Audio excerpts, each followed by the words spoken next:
You know, major historical moments, they rarely announce themselves. Most of the time, they just show up quietly, almost disguised as business as usual. And in early January 2026, a line that had held for decades was crossed, just like that. So, this was the headline. But here's the crazy part. It wasn't shouted from the rooftops. There was no declaration of war, no emergency summit. The world didn't really pause. There was just one word, used over and over again, operation. And with that one little word, the world sort of moved on. But history? Well, it never forgets a precedent.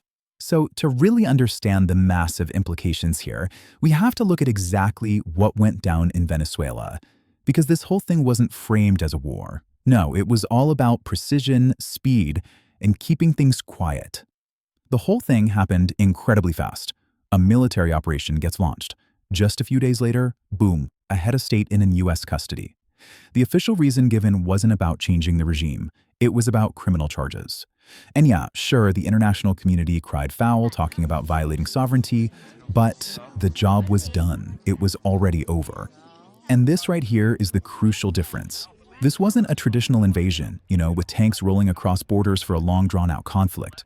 The goal was surgical. Get in, capture a target, get out. The justification was framed as a legal matter, not a political one. It totally shattered the old norms because it sidestepped the usual rules of war.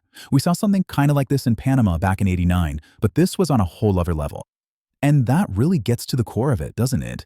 This operation was a statement. It was a message saying that for certain reasons, national borders don't really matter, and a country's authority over its own leaders isn't absolute.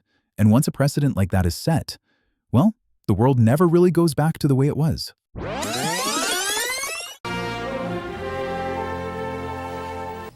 In Miami, ousted Panamanian leader Manuel Noriega was sentenced today, 40 years in prison. He was convicted of drug trafficking and racketeering. Today, Manuel Noriega portrayed himself as both prisoner of war and political prisoner. Unless leaders of foreign governments are willing to kneel once a day and face Washington, and they too may be in the same posture as General Noriega. The unprecedented trial of the de facto leader of another country was the result of the U.S. invasion of Panama that cost the lives of 24 American soldiers and more than 500 Panamanians. After surrendering to American soldiers, General Noriega was turned over to U.S. drug agents and brought to this country in handcuffs, like a common criminal. I think it's a case of historic significance because of who it is and the manner in which he was brought here. President Bush, who ordered the invasion of Panama in 1989 to get Noriega, was pleased. But I think it's a good thing, and I think the main thing is it sends a message to the drug lords that they are going to be brought to justice. Noriega's attorneys told the jury that much of the vital testimony had been bought and paid for by the government in the form of deals and plea bargains with convicted felons.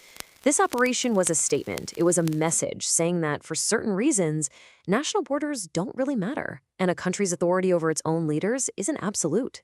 And once a precedent like that is set, well, the world never really goes back to the way it was. So the moment that precedent was established, a new and honestly a pretty weird question started getting asked in military and political circles. If this kind of thing is now on the table, what are the limits? Where does it stop? And this question started popping up everywhere. And the name that kept coming up, strangely enough, was Greenland. So Maduro is captured, he's in U.S. custody. The obvious next question is, who takes over? And the answer, well, it took a turn nobody saw coming. So everyone, and I mean everyone, expected the U.S. to back Maria Corina Machado. She was the leader of the Democratic opposition, a Nobel Peace Prize winner, the obvious choice, right? Nope. In a move that just stunned observers, the administration decided to work with Maduro's own vice president, Delcy Rodriguez. The opposition was just left completely out in the cold. The official line from the White House was that Machado just didn't have the support inside the country to take power. But sources close to the administration were telling a very different story. They claimed the real reason was what they called her ultimate sin: accepting the 2025 Nobel Peace Prize, an award that President Trump had apparently really wanted for himself.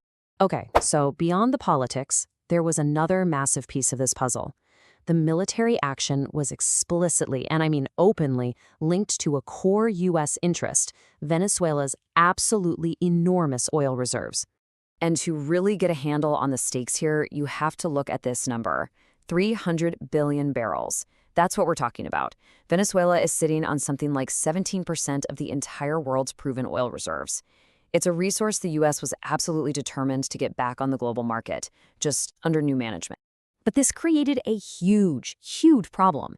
Venezuela was drowning in debt, about $170 billion worth. So how could the U.S. start selling all this oil without international creditors just swooping in and seizing every last dollar? Well, the solution was pretty creative, you could say, a very unconventional financial workaround. The U.S. Treasury would manage the oil sales, and all the money would be funneled into U.S.-controlled bank accounts.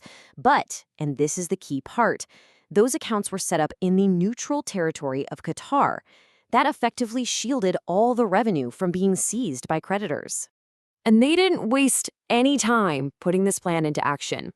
We're talking just 11 days after Maduro's capture, the administration announces the very first sale under this new great energy deal. And just like that, it brings in $500 million. Okay, so finally, let's zoom out a bit. Because this intervention is being framed as something much bigger than just a one-off event. It's being presented as a whole new foreign policy doctrine. President Trump himself gave it a name. He called it an evolution of the old 19th century Monroe Doctrine. You know, the policy that was designed to keep European powers out of the Americas. He dubbed his version the Don Roe Doctrine, basically updating that old idea for modern geopolitics and, of course, for U.S. interests. And this quote, "American dominance in the Western Hemisphere will never be questioned again." I mean, that makes the objective completely crystal clear, doesn't it? The whole point was to reestablish absolute U.S. influence in its own backyard and to send a very loud message to rivals like China and Russia, stay out. So this is where we're left, with this huge central question. Was this a necessary strike against a tyrannical narco-state that was a genuine threat to the region? Or does this set a really dangerous new blueprint? A playbook for powerful nations to just go in, remove leaders they don't like, and seize control of valuable resources, all under the banner of justice?